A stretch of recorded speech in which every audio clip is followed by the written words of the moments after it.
देखिए ये पहले आया हुआ क्वेश्चन है जिसमें कोई फंक्शन है वो रियल से रियल तक वैरी कर रहा है, be a differentiable function with जिसमें 0 पे इसका वैल्यू 1 आ रहा है और सेटिस्फाई कर रहा है इस इक्वेशन को F X plus Y equal to F X F dash Y plus F dash X F Y for all X Y real number के लिए हमें बताना है कि then find the value of log E f4 का value निकालना है। तो सबसे पहले हमें इस फंक्शन को पता करना है कि ये फंक्शन है क्या। तो इसको निकालने के लिए हम यहाँ से इसका सॉल्यूशन कर रहे हैं। फंक्शन लिख रहा हूँ F X plus Y equal to F X F dash Y plus F dash X F Y. ये फंक्शन है for all X Y real number के लिए। ये क्वेश्चन है यहाँ तक। अब हम x और y दोनों को 0 ले लेते हैं। दोनों को 0 लेने से हमें ये फंक्शन के बारे में क्लू मिलेगा। f x के जगह भी 0, y के जगह भी 0, ये हो गया f 0 f dash 0 f dash 0 f 0 f 0 plus 0 f 0 हो गया और यहाँ f 0 है f 0, ये दोनों सेम ही है तो या तो हम इसको 2 f 0 f डैश 0 लिख देता हूँ। अब इसको भी हम इधर लेके आ जाते हैं तो ये हो जाएगा f 0 minus 2 f 0 f dash 0 equal to 0। यहाँ से f 0 कॉमन ले लेंगे तो ये हो जाएगा 1 माइनस 2 f डैश 0 और हमें पता है कि इसका f 0 का वैल्यू यहाँ दिया हुआ है कि 1 है। इसका मतलब कि ये तो 0 होगा नहीं, इसी को 0 होना पड़ेगा। तो इसलिए हम यहाँ से हमें मिल गया कि 1 minus 2 f dash 0 equal to 0 और यहाँ से ये हो गया कि f डैश 0 इक्वल टू 1/2।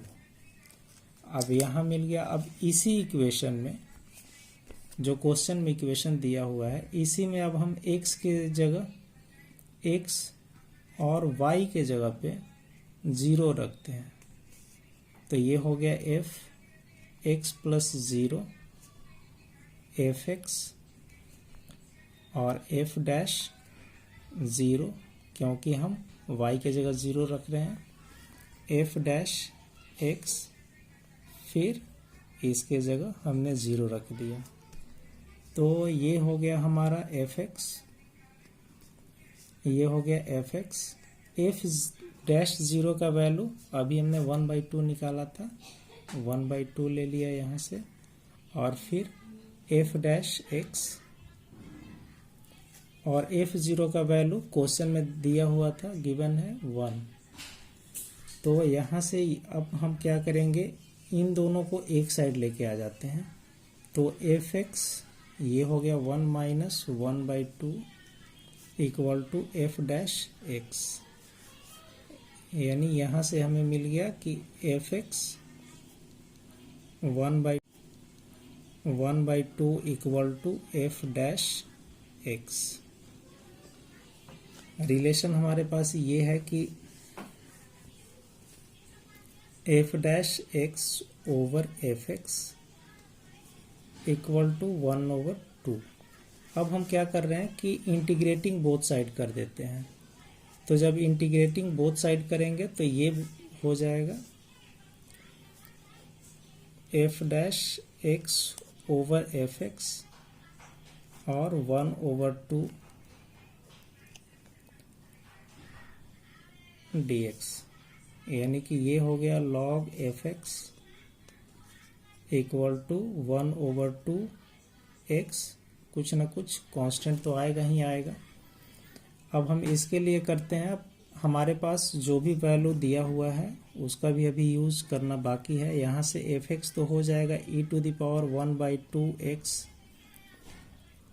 और e⁻c भी आएगा, वो भी कांस्टेंट ही है। तो उसके बदले में या तो एक ही कांस्टेंट लिख देता हूँ, इसके जगह a लिख देता हूँ। अब हम इसको 0 पे दिया हुआ फंक्शन का वैल्यू तो f0 पे निकाल लेते हैं, e⁻1/2 इंटू 0 प्लस a। इसका मतलब कि f0